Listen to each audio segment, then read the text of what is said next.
Hello and welcome, my friends. This is Jennifer from Mystic Star. I want to thank you so much for spending some time with me today and watching my video. This is going to be a special video. I'm creating this video to celebrate and pay homage to World Tarot Day. May 25th is known as World Tarot Day. I was going to do a unique spread for this day and complete some group readings. However, I thought I'd do something different. I wanted to get into some teaching, getting back into what tarot is. Many of my clients are asking me, how do they do tarot? Where is a good place to learn tarot? So I thought, what a better day to start working on some of this teaching than World Tarot Day. What I want to do in this video is look at the Celtic Cross. Now this is a picture of the Celtic Cross, and I'm going to break it down throughout this video. I did not create this spread. This spread was created sometime in the late 1800s, early 1900s by a member of the Hermetic Order of the Golden Dawn. Now this secret society is the same society that Arthur Waite and Pamela Colman Smith belonged to. It's how they actually first met. So what I'm going to do today is go through this iconic spread step by step so you can start to work on some of your tarot skills. Tarot is an art form. It's a skill. The more you use it, the more you're connecting in with your cards, the more confident you are in your skills, and the more fun you're going to have with this divinational skill. Many people get caught up in that textbook meaning of the card. Arthur Waite and Pamela Colman Smith did not want a textbook meaning. The cards are supposed to have many different meanings. They're supposed to connect with us through the use of imagery and symbolism. We're not supposed to take them at one meaning. And I won't lie, when I'm teaching my tarot classes, the first thing I suggest to you is to put away that little book. Don't look up that meaning in the book or the internet. Start to rely on those pictures. I know it's really challenging. However, even the quintessential guide that was published in 2010 by Arthur Waite on the tarot didn't always match up. So we don't have a very accurate meaning. That's why if you look on different websites or different booklets, there's different meanings for the same card. So I guess that would be that first piece of tarot. Use that instinct. We want that intuitional reading rather than what a textbook or the internet has labeled that card as. So let's get into the Celtic Cross here. Now the deck that I've chosen here is the Radiant Rider Waite. The reason I chose the Radiant Rider Waite is that the pictures are crisper and they have a vibrant color. However, the pictures are a replica of what Pamela Colman Smith created in the original deck. I personally enjoy this form of the Rider Waite opposed to the original deck. I won't lie, the easiest deck to learn tarot from is the Rider Waite deck because the majority of decks created today are based off this deck. So learning off that original base deck is the easiest way. Alright, so let's get into this. The Celtic Cross is a very structured spread.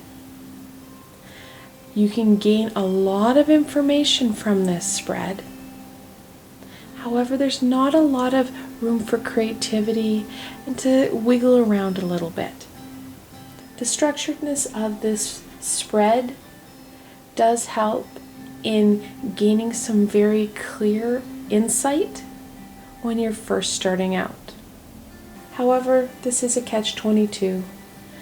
When you're trying to become comfortable with the symbolism of the card and the different suits and the minor and the major arcana, it can be very challenging to add in a very structured spread like this, because not only do you have to try and remember and connect in with the 78 cards, you have to remember what each position means.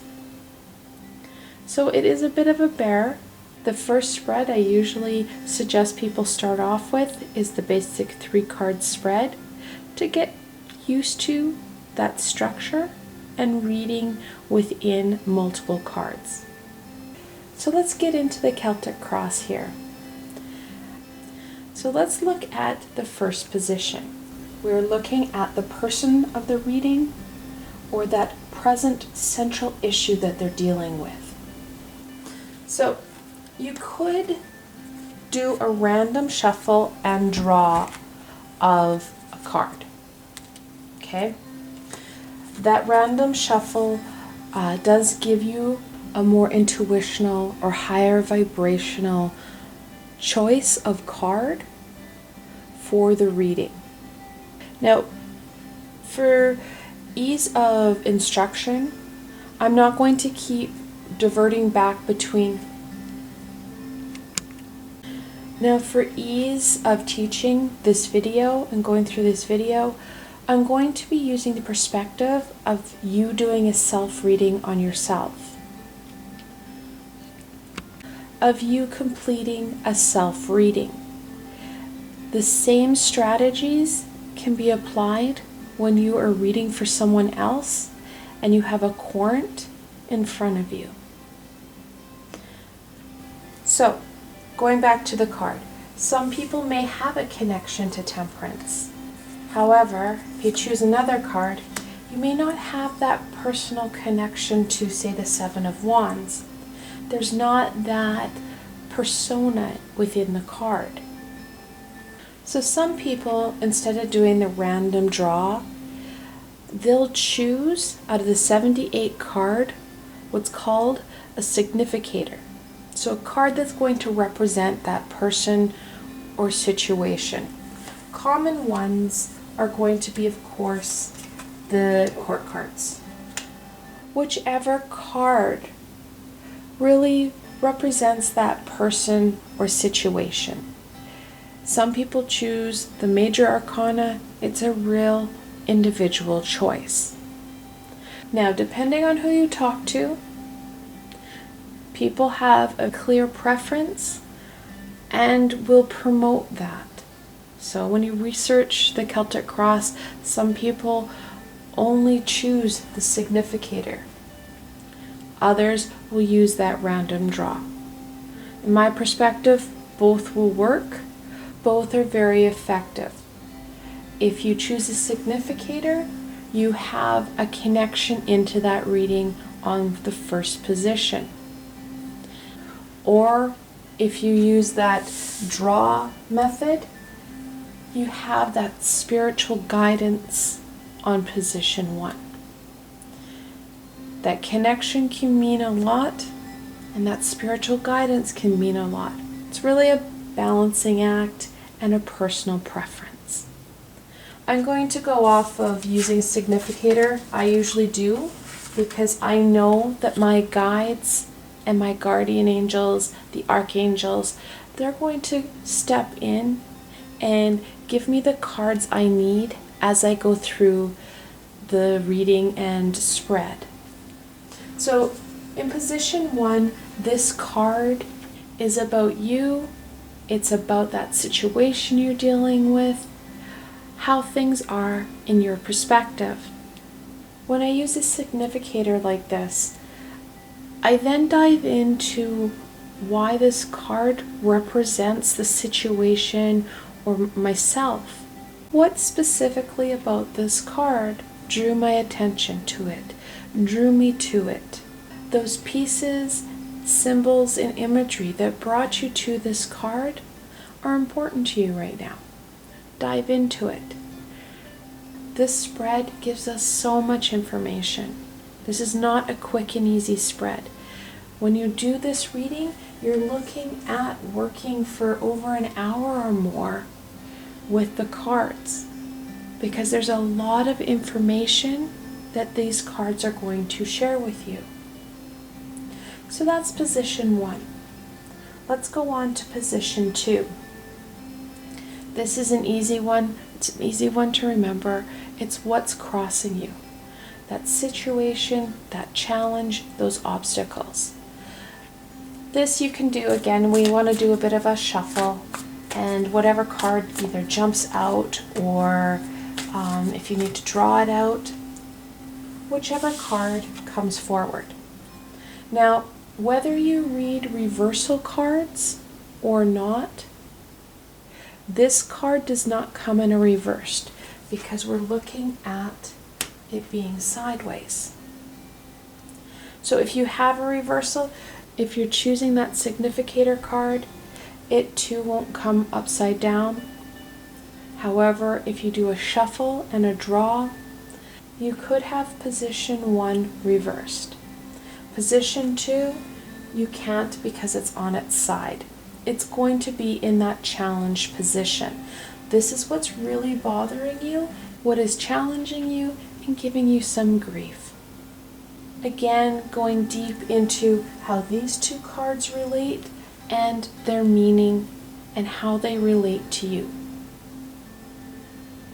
Now, going into position 3, there's a bit of a difference on how people read this spread.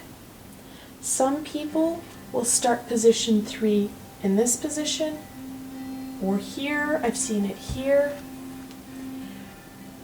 Choose where you want to start this circle, your Celtic cross. This is the middle of the cross. We're going to go around. The 4 cards around mean the same. It's just up to you where you want to start off with. I've always done position 3 at the bottom. However, like I said, you just need to be very controlled and static in how you read this. So position 3 will always be position 3 for you. You just need to pick which one you're going to start off with. But the majority of people and readers I know usually have position 3 at the bottom. Position 3 for the bottom there is the foundation of your situation. That root of your problem. And again, you do a nice shuffle and draw. It can be reversed. Now, this is a personal choice, whether you read reversals or whether you just read upright. As you go on, I don't keep cards in the reversed position. I turn them upright and talk about them in that reversal. And there are times that through my intuition and my skills, I know that that's going to be a challenge card. As you use your cards and as you get used to their meaning, that feeling with them, you're going to be able to start to pick up on those challenges, those obstacles, those gifts, those blessings, whether it's an upright or reversed position. This is the position that's going to ground you. Sometimes you're going to have a card that has dual meaning, so it can bring in that foundation of connecting in with your position 1 card, and sometimes it has that duality where it also will connect in to that second card, that obstacle or challenge. Again, talk about how these all connect. How do the pictures connect? How are they communicating? How are these individual people connected in? How are they facing each other? A lot of information can be drawn from these cards. And then we're going to swing up into position 4, those past experiences or influences. So again, you're starting to see a bigger picture.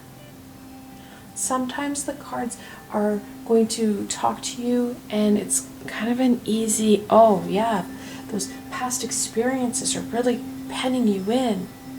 Other times it can be a challenging card. It could be like the Sun or say the Lovers that are usually considered a very happy card.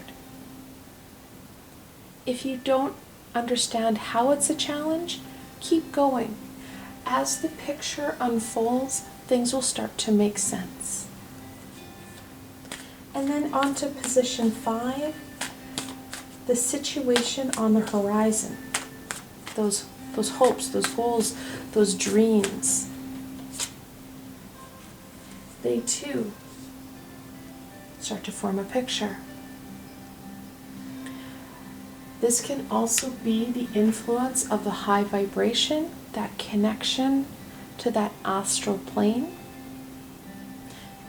You're going to start to see a lot of 3-card spreads in here. This is why I suggest starting off with a 3-card spread and being very comfortable with that.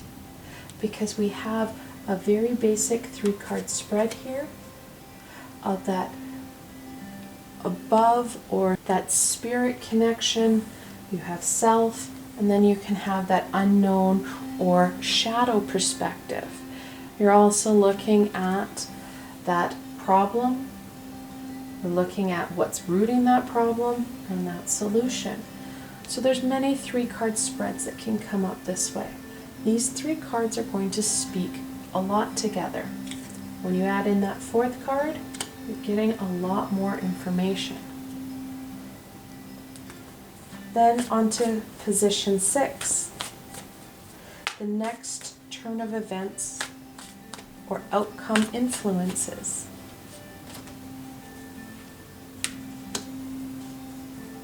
So again, we have another 3 cards.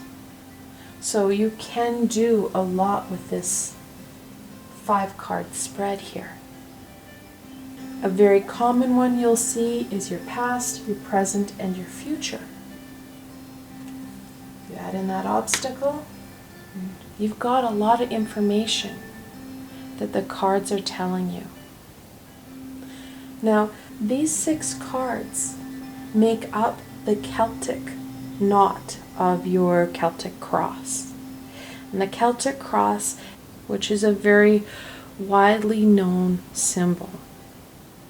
Now, these arms help to represent the unity of spirit with the matter at hand.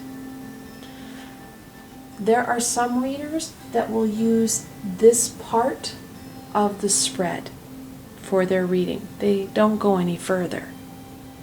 They don't use the ladder. Now, the 4 cards up the side are known as the ladder. And this is the information that's going to help you aspire to the heavens above.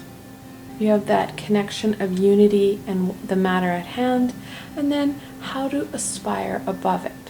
That's what the 10 cards are really encouraging you to do. They're connecting us in.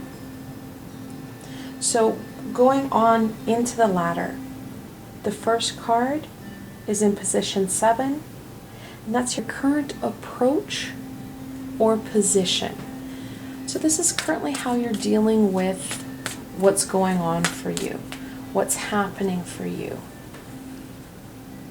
Now, another challenge you're going to have is going to be space. This is a very big reading. So as you can tell, I've been repositioning the cards. It's a common piece, especially if you've got a small table. Many tarot decks are large and will take up some room. This spread demands the space and time to really appreciate the guidance and support this spread is giving you. So position 7 is how you're dealing with that matter at hand. It can talk about how you're approaching things, what advice will support you. It can also talk about those masks and barriers that you've been putting into place to cope with your situation. How you know what this card is talking about is that connection to the other 6 cards. If you have a card that is really off and doesn't flow with these cards, you know it's going to be a mask or something that the person is putting up as a barrier to protect themselves. Start talking about that imagery. How is it all connected? What is drawing you to these cards? What images and symbols are drawing your attention? Even with a very structured reading like this, you're going to be able to gain a lot of information that isn't in those guides, those encyclopedias and dictionaries of the cards. Because each card has a lot of symbolism, and they start to say and tell a picture. A unique picture to what's happening to you and your situation. On to position 8, that external environmental influence.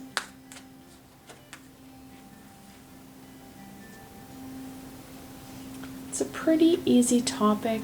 We understand those external influences.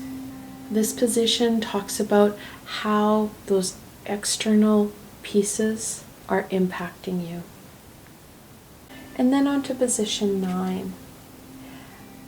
Now, it's funny, it's such an easy topic, your hopes and dreams. However, people really struggle with this card for some reason. They struggle with this position. I'm not sure if it's just because in some cases the card can trigger them, because it's really challenging you in releasing aspects that aren't working. But many of my clients struggle with that position. This is your hopes, your dreams, and your fears. It can be a very vulnerable position to be in, to look at your fears head on. And that's part of the reason why many people struggle with position 9. What that card is going to say to them and how that's going to impact them. And the last card, of course, is that outcome resolution card.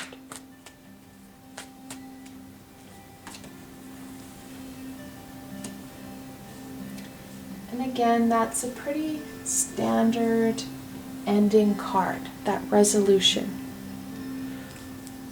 That resolution to that challenge, to that obstacle, and of course, because we are looking at that ladder, that aspiration and connection to the heavens or those high vibrational beings.